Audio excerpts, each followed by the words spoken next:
May 5 ഈസ്റ്ററിൻ്റെ 6ാമത്തെ ഞായറാഴ്ച.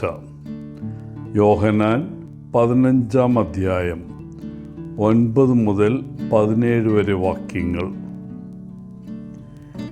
ഈ ഞായറാഴ്ചത്തെ സുവിശേഷം സ്നേഹത്തെയും സന്തോഷത്തെയും കുറിച്ചാണ്. എന്ത് സന്തോഷമാണ് നിങ്ങൾ മറ്റുള്ളവർക്ക് നൽകുന്നത്? എന്താണ് നിങ്ങൾക്ക് സന്തോഷം തരുന്ന വസ്തുത? സന്തോഷത്തിൻ്റെ സമ്മാനം ലഭിക്കുന്നത് മറ്റുള്ളവർക്ക് നൽകുമ്പോഴാണ്. അത് സ്വീകർത്താവിനും നിങ്ങൾക്കും വേണ്ടി പ്രവർത്തിക്കും. നാം നൽകുകയും സ്വീകരിക്കുകയും ചെയ്യുന്ന സന്തോഷം ദൈവത്തിൽ നിന്നാണ് വരുന്നത്. അത് നമ്മോടൊപ്പം നിലനിൽക്കും.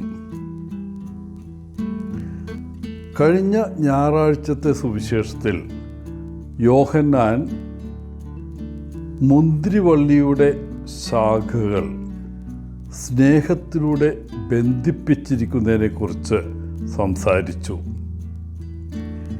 ഈ സുവിശേഷം സ്നേഹത്തെ ബന്ധിപ്പിക്കുന്ന ഏജൻ്റായി വ്യക്തമായി സംസാരിക്കുന്നു. സ്നേഹം ഏറ്റവും ബുദ്ധിമുട്ടുള്ള കാര്യമാണ്. പക്ഷേ അത് ഏറ്റവും ആവശ്യമുള്ള ഒരു കാര്യവുമാണ്.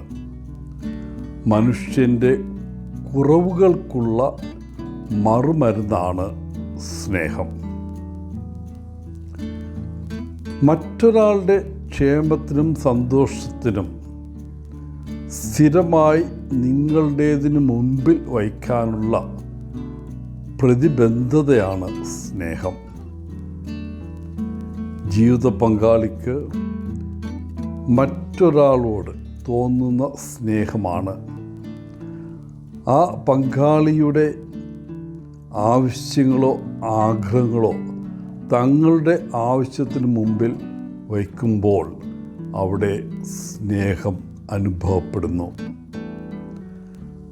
മറ്റൊരാളുടെ തെറ്റുകൾ അവഗണിക്കുന്നതും അല്ലെങ്കിൽ അവരോട് ക്ഷമിക്കുന്നതും അവരുടെ ഗുണങ്ങളിൽ ശ്രദ്ധ കേന്ദ്രീകരിക്കുന്നതും സ്നേഹമാണ്. അനങ്ങാൻ വയ്യാതെ തളർന്നു കിടക്കുന്നവർക്കും അല്ലെങ്കിൽ കുട്ടികളുമായി കളിക്കുമ്പോൾ രക്ഷിതാക്കൾക്ക് കുട്ടികളോടുള്ള സ്നേഹമാണ് പ്രകടമാവുന്നത്. വേദനിക്കുന്ന ഒരാൾക്ക് ആശ്വാസം പകർന്നു നൽകുന്നതും കുട്ടികളുമൊത്ത് രക്ഷിതാക്കൾ കളിക്കുവാൻ സമയം നീക്കിവയ്ക്കുന്നതും സ്നേഹമാണ്. മറ്റൊരാളെ രക്ഷിക്കുവാൻ സ്വന്തം ജീവൻ ത്യജിക്കാനുള്ള സന്നദ്ധത സ്നേഹത്തിൻ്റെ ഏറ്റവും മഹത്തായ അടയാളമാണ്. യഥാർത്ഥ സ്നേഹം കഠിനമാണ്. അത് ത്യാഗം ആവശ്യപ്പെടുന്നു.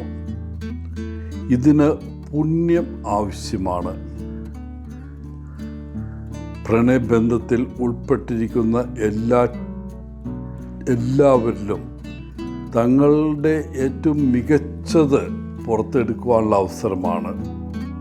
ബുദ്ധിമുട്ടുകളും തടസ്സങ്ങളും നേരിടാൻ കഴിയണമെങ്കിൽ നമ്മൾ പരസ്പരം സ്നേഹിക്കുകയും സ്നേഹം അനുഭവിക്കുകയും പങ്കുവയ്ക്കുകയും വേണം. ശിഷ്യന്മാരോട് യേശു പറഞ്ഞ വാക്കുകൾ ഇന്ന് നമ്മോട് എല്ലാവരോടുമാണ് പറയുന്നത്.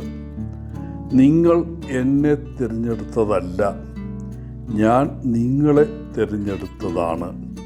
പോയി ഫലം കായ്ക്കാൻ നിങ്ങളെ നിയമിച്ചു. പ്രിയപ്പെട്ടവരെ, എല്ലാവരെയും സ്നേഹിക്കാനാണ് നാം വിളിക്കപ്പെട്ടിരിക്കുന്നത്. ക്രിസ്തുവിൽ നമ്മെ അവനുമായും നമ്മൾ പരസ്പരമായും മറ്റൊരാളായും പ്രകൃതിയുമായും സൗഹൃദത്തിലേക്ക് പുനഃസ്ഥാപിക്കാൻ ദൈവസ്നേഹം സഹായിക്കും. യേശു തൻ്റെ ശിഷ്യന്മാരോട് പറഞ്ഞ ഈ വാക്കുകൾ എപ്പോഴും ഓർക്കുക. ഇതാണ് എൻ്റെ കൽപ്പന, ഞാൻ നിങ്ങളെ സ്നേഹിച്ചതുപോലെ നിങ്ങളും പരസ്പരം സ്നേഹിക്കണം. സ്നേഹിതർക്ക് വേണ്ടി ജീവൻ ത്യജിക്കുന്നതിനേക്കാൾ വലിയ സ്നേഹം ആർക്കുമില്ല. എല്ലാവർക്കും നല്ലൊരു ഞായറാഴ്ച ദിനം ആശംസിച്ചുകൊണ്ട് ഒത്തിരി സ്നേഹത്തോടെ പോളച്ചൻ CSSR ഫ്രം കേരള.